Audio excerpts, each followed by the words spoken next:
Hello everyone, my name is Miguel Angel Cano. I'm a third semester medicine student, and today I'm going to talk about the molecular analysis and prevalence of Huntington disease in northwestern Iran.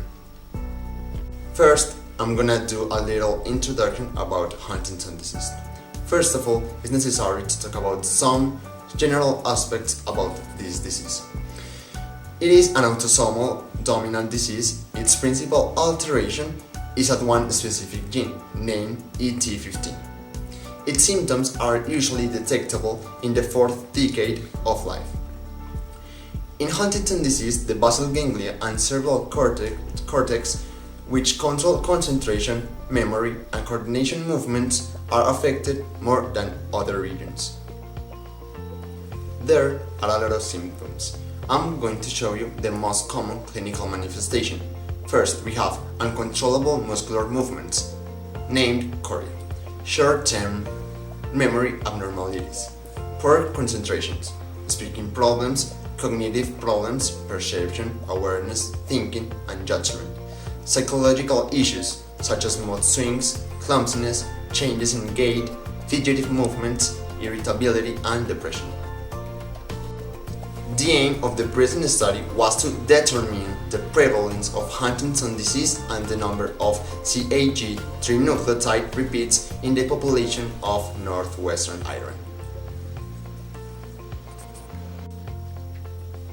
Ahora les hablaré sobre los materiales y métodos.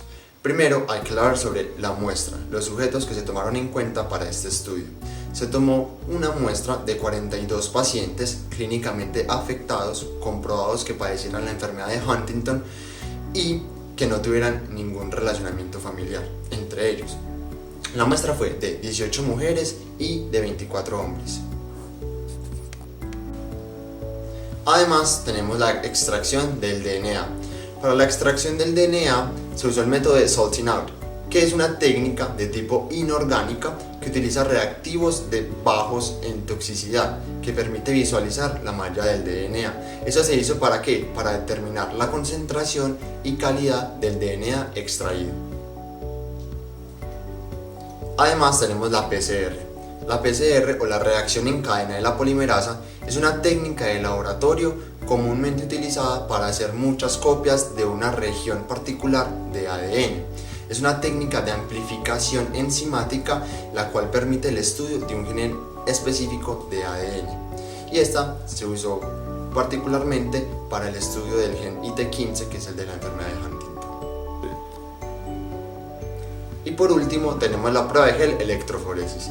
Este es un método usado para separar fragmentos de DNA, RNA, proteínas y macromoléculas por carga y tamaño durante un estímulo, que en este caso va a ser voltaje.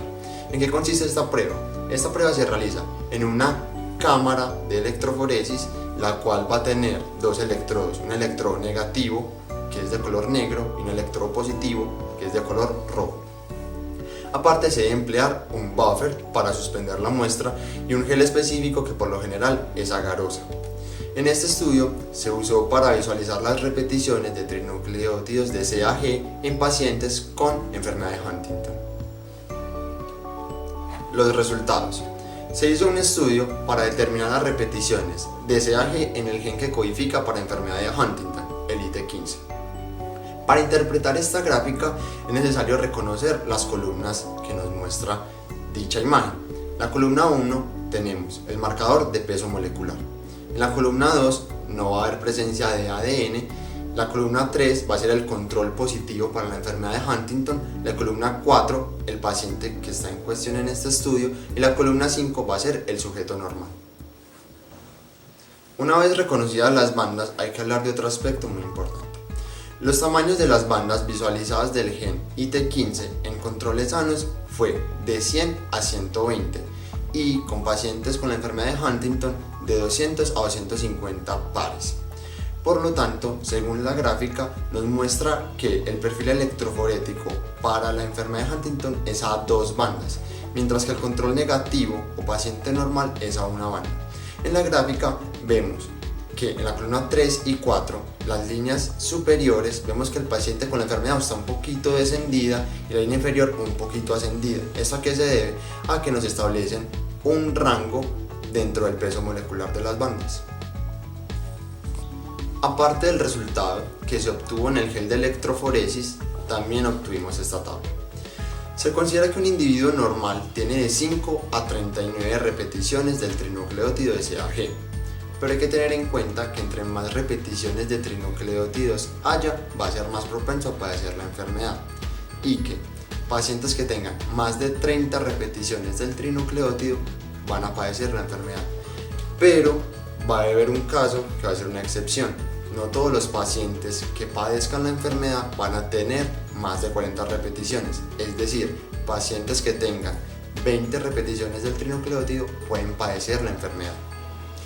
En este caso, solo 15 pacientes tienen un aumento de las repeticiones, de los 45 que fue la muestra total de este estudio. Otro aspecto importante a resaltar es que el paciente más joven, el cual fue una mujer de 35 años, que como bien sabemos esta enfermedad se empieza a manifestar a partir de los 30 años, fue la que más repeticiones tuvo y a la que se le reportaron síntomas más severos. Now I'm going to continue with the discussion. The first author is Pearson.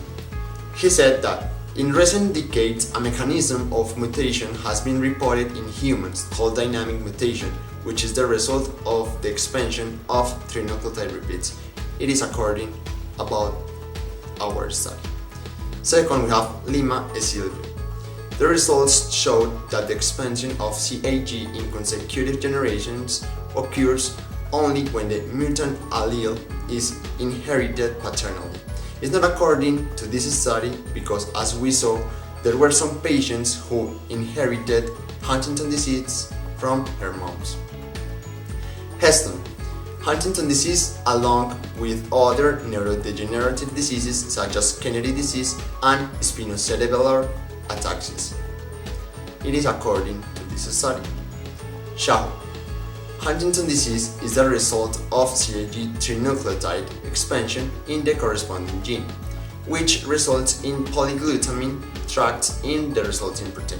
It is according also to our study. And now the conclusions. The first one. Gel electrophoresis is a great accurate method to identify these kind of things because it contributed to develop a specific cause of Huntington disease. Thanks to this method and this research, they confirmed that increase of CAG repetitions is an important cause because it represents 1/3 of the studied populations. However, to identify the percentage of incidence of one cause, it's necessary to do the research with a bigger group of patients. The second one, the scientists knowing the increase of the trinucleotides, specifically CAG, could become a target of these people to prevent and block this increase, reducing the rate of people with Huntington disease. And finally, the CMAP tools. Huntington disease, as I said, is an autosomal dominant disease. It affects ET15 gene.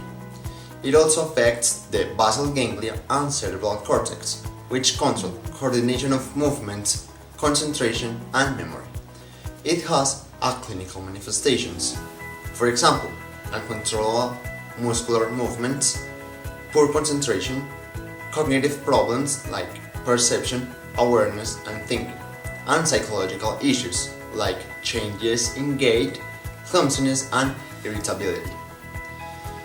Huntington disease, as I said, affects ET15 gene and how increasing CAG repetitions.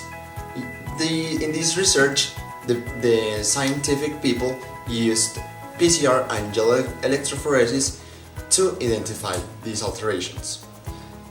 They used a specific method and they contributed to discover that some patients with HD have more trinucleotides of CAG than healthy patients. And knowing that, scientists should try to minimize these repetitions using drugs or molecular methods to block these alterations and reduce the Huntington disease. Thank you.